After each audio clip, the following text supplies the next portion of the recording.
다음 조선 후기의 정치 변동입니다. 통치자 비변사 기능이 강화된다. 국방 문제를 다루는 임시기구인데 상설기구화를 했죠. 16세기 임진을 한 이후에는 참정선을 비롯한 국가기관들이 구성 확대, 군사외교, 인사 등 모든 업무를 총괄하게 됩니다. 그래서 최고 정치기구가 되는 거죠. 비변사가. 결과적으로 의정부나 원래 육조 기능이 있었지만 축소되고 양권이 약화되죠. 아마도 그래서 군사제도를 개편합니다. 중앙군을 5군형 체제로 완성하게 되고, 그래서 임진왜란 중에는 기존의 중앙군이 재기능을 바르지 못하므로 훌륭감을 설치했잖아요. 삼수병, 포수, 사수, 살수를 구성되는 입장 군렬원 지휘군이 있었는데 4개 군형을 설치한다. 어영청, 청영청, 수어청, 금이영. 그래서 5군형 체제가 완성됩니다. 지방군의 변화. 지방군은 소고군을 편성하죠. 그죠?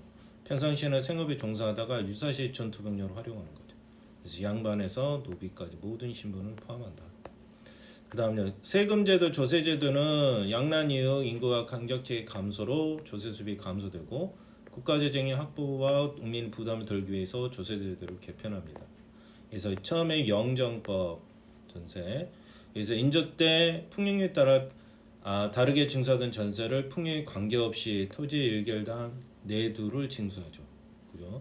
그다음 대동법 공납이라는 건데 방납의 폐단이 심화됨에 따라 집재마 토산물을 징수하는 토지를 기준으로 일결당 12두, 쌀은 옷감, 동전 등으로 징수를 하게 됩니다. 시행과정 광해군 때 처음으로 실시했지만 전국 확대되는데 100년이 걸렸어요. 그래서 상품화폐를 경제 발전하기 위해서 공인이 등장하게 되고 농민 부담은 감소합니다. 쌀로 되던 거를 이제 옷감이나 동전으로 대신했다는 거죠. 그 다음에 균역법. 균역기의 회피자가 증가하고 또 군포징수 폐단이 발생하여 농민의 군포 부담이 증가함에 따라 영조 때부터 실시했던 균역법이 1년에 2필에서 1년에 1필로 납부하게 됩니다.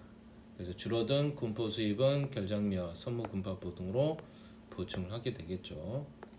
그래서 아까 비변사 얘기를 했는데 비변사는 중동 때 외국과 여진에 대비해서 임시를 설치했으나 명정 때 외국 침입을 물리치면서 상설기구화 됐던 거죠. 그래서 삼정선뿐만 아니라 고위 관직들이 군사 문제뿐만 아니라 외교, 재정, 인사들을 총괄했다는 거.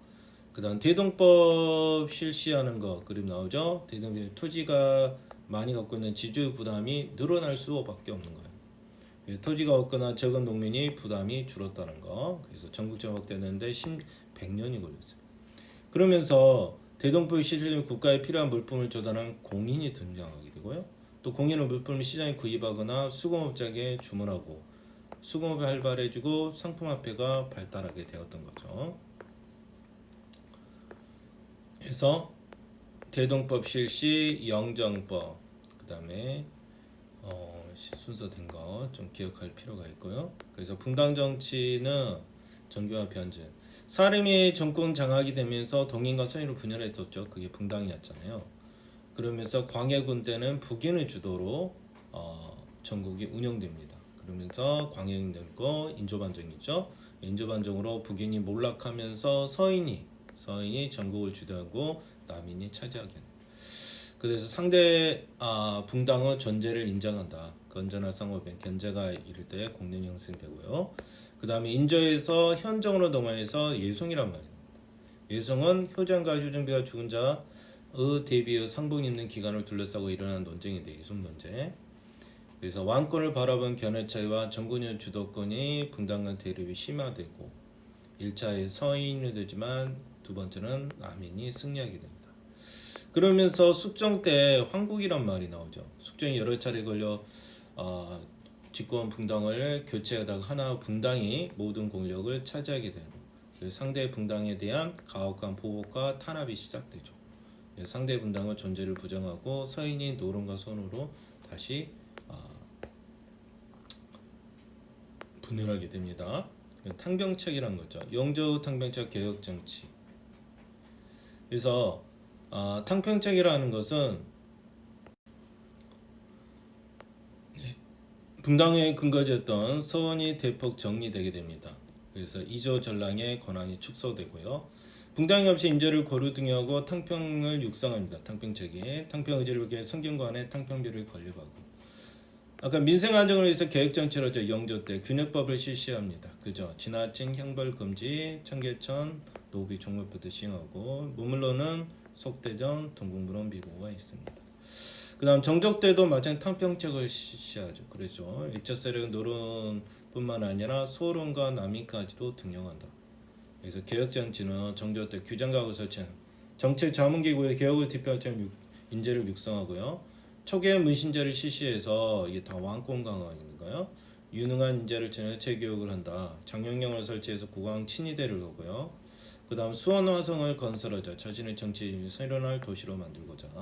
민생화정은 서울 노비에는 차별을 완화하고 박제가 유득공 이덕무 등은 서울을 규정과 검사관에 임명합니다.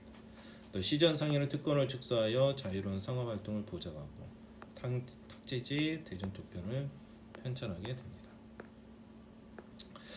분당 정치가 보면은 선조부터 쭉 이루어지잖아요. 초기에는 상대 당의 존재를 인정하며 건전한 분당제가 이루어졌으나 분당 간의 경쟁이 치열해지는 전자 이게 변질된 거죠. 그죠? 그다음 예성은 허정 임금 때 둘째 아들로 왕위를 이으셨으나 일본 마찬가지로 대비 1년 상복을 입으시면 됩니다. 그래서 상복 있는 문제가 되는 거고요. 그래서 서인과 남인의 주장이 달려. 예성은 단순한 입법 논쟁이 아니라 둘째 아들로서 왕위에 오른 효정의 정통성과 관련한 정치적 논쟁이었다. 그렇죠. 영조의 탕평책입니다. 탕평비가 보이죠. 영조가 분당 정치의 폐단을 일깨우기 위해서 성균관에 세운 비석입니다.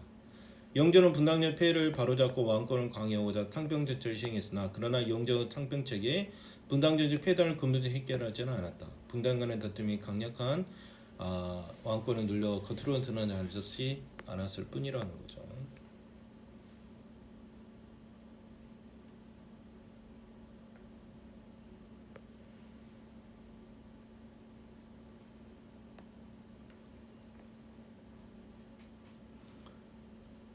그래서 탕평 정치의 의의와 한계, 왕권 강화 정치 안정을 이루었지만 강력한 왕권으로 분당을 일시적으로 얻는 것에 불과하다.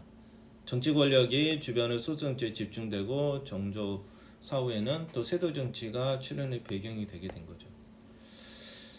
세도 정치의 전개, 세도 정치는 정조가 죽은 뒤에 어린 순조가 즉위하면서 순조 외척인 김조선을 중심으로 안동깁시 세력을 장악합니다. 그래서 왕실과 혼인관계를 맺은 정권을 장악한 세동정치가 시작되고요. 세동정치의 전개, 순조, 헌정, 철정 3대 60년 동안 풍영조씨의 몇몇 가문이 권력을 독점하죠. 그래서 세동정치는 당연히 왕권을 약화하죠. 세도 가문이 주도하면서 의정부 6조 3, 4 기능이 다 역화가 돼요. 또 정치 기강이 문란이 이루고요. 매간매직 성행하게 되고 또 과거시험 부정 운영이 되고요. 삼정이 문란합니다. 그래서 세도 정치의 돈으로 산 부패 관리, 농민들을 과다하게 수탈하는 게 삼정문란이죠. 그래서 삼정이 문란인데 전정은 일결당 12두도 징수. 이게 원래 12두로 정정했는데 징수의 명목의 세금을 덧붙여 정예정보다 몇 배 이상을 거둬들이고요. 군정은 1년에 한 피를 오기로 했는데 군영에 해당하는 이들에게도 군포를 징수, 어린아이 사망자한테도 붙이는 거예요. 황국은 식량이 모자라 봄에 관청에 고시를 흘려 가을에 약간 이자를 돌려받는 제도였는데 강제를 대여다 겨를 섞어 준다든지 이자 고리대 또 삼정전 폐해가 가장 심한 게 황국이었어요. 결과적으로 삼정은 물론은 농민의 고통이 심화되고요. 농민들은 고향을 떠나거나 화전면이 되거나 도적인 무리에 가담하기도 합니다. 정부의 대책은 암행의사를 파견할 부정부패 와 삼정의 분란을 개선을 노력하지만 효과를 거두지 못하고 농민 봉기가 발생하게 됩니다. 그래서 세도 가문과 안동기시 6개 가문을 통해서 그 다음 삼정 문란했던 거, 전정, 군정, 황고까지 다 문란한 거. 그래서 전반적인 내용이 됩니다.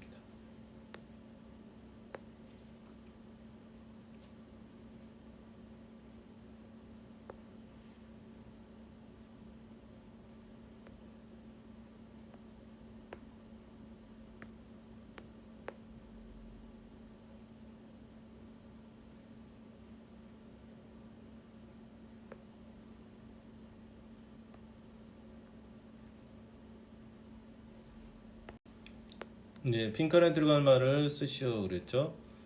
국방문제 철학이 임시 기구였고 외란을 거치면 최고 정치 기관인 게 그게 비변사라고 그랬죠. 비변사. 임진왜란 중앙의 재긴을 바르지 못하자 조선은 산수병으로 구성된 훈련도가 을 설치했다는 거. 인조 때 풍요에 관계없이 토지 일결당 사두로 내게 하는 것이 영정법이었죠. 영정법.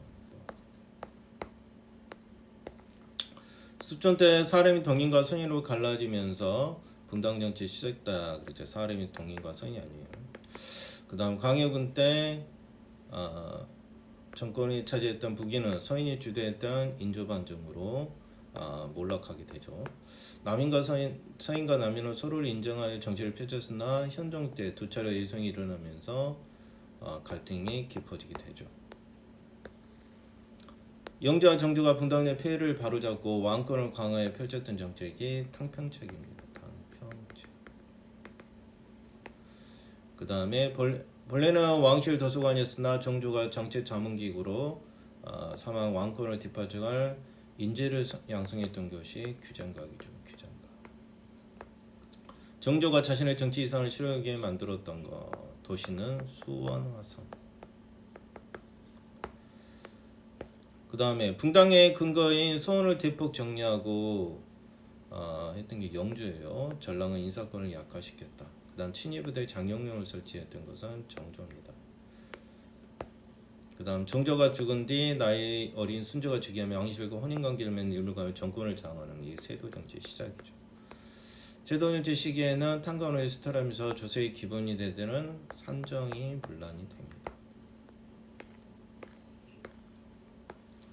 기획에 들어갈 기구는 모두 이름뿐만 아니라 변방 방일이 있어도 과거나 모두 처리합니다. 이게 이제 대표적인 아까 비변사였죠.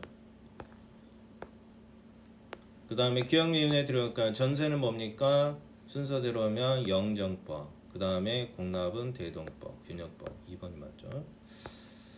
그 다음 기억대의 설명 옳지 않은 것은 그랬죠. 3번에 몇 번입니까? 토지 결단 토산물을 내게 했다. 토지 결수했다. 결수했다가 아니라 토지 결수가 아니라 대동법 집집마다 토산물을 부과하며 공납을 토지를 기준으로 쌀이나 옷감 전 동전으로 내게 한 거예요. 그죠? 동전으로 내게 한 거. 옷감이나 동전으로 내게 되겠습니다. 3번에 2번 맞고.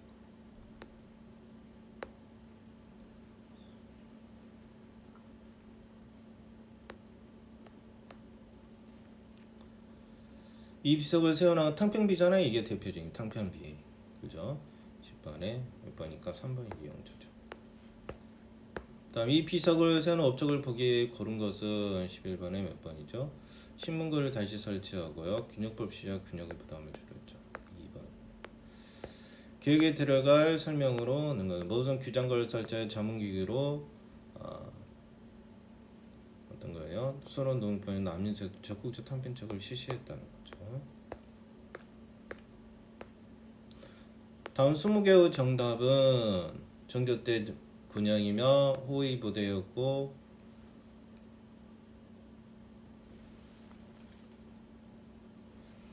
장영영이죠. 정조 때 장영영 기억해 두세요. 다음 건축세는 왕의 업적으로 수완화성이잖아요. 그죠? 영조를 얘기하는 것입니다. 일단 기업 시선 특권을 자유로운 거, 그 다음에 관직 지출에 규정과 관리하는 거, 니을 정권 윤원 전혀 초기에 신문제를 했던 거 3번입니다. 정조 때 서적을 바르게 마른 것은 그죠? 몇 번이죠? 대정통편하고 동문분호 이게 아니네. 탁지지죠. 대정통편 탁지지 3번입니다.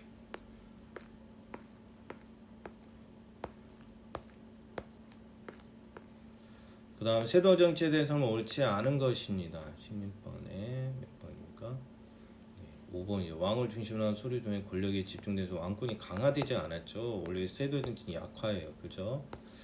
17번 세도정치 배경에 등장해 볼 수 있는 것은 17번에 몇 번입니까? 이거 거두어 탄광오리가 되고 지방건설에 뇌물을 바치는 양반이 등장하죠. 그 다음 기억에 들어갈 만한 신장이 모자라 관청에 공식을 빌려줘. 이거지 뭐라고 그래요? 빌려준 거 황곡이라고 하잖아요. 황곡이 제일 문란했다고 그랬죠. 세도 정치 시기를 적절하지 않은 것은 그랬어요. 몇 번. 여권에서는 방해하면서 선언을 모두 해결되지 못했습니다.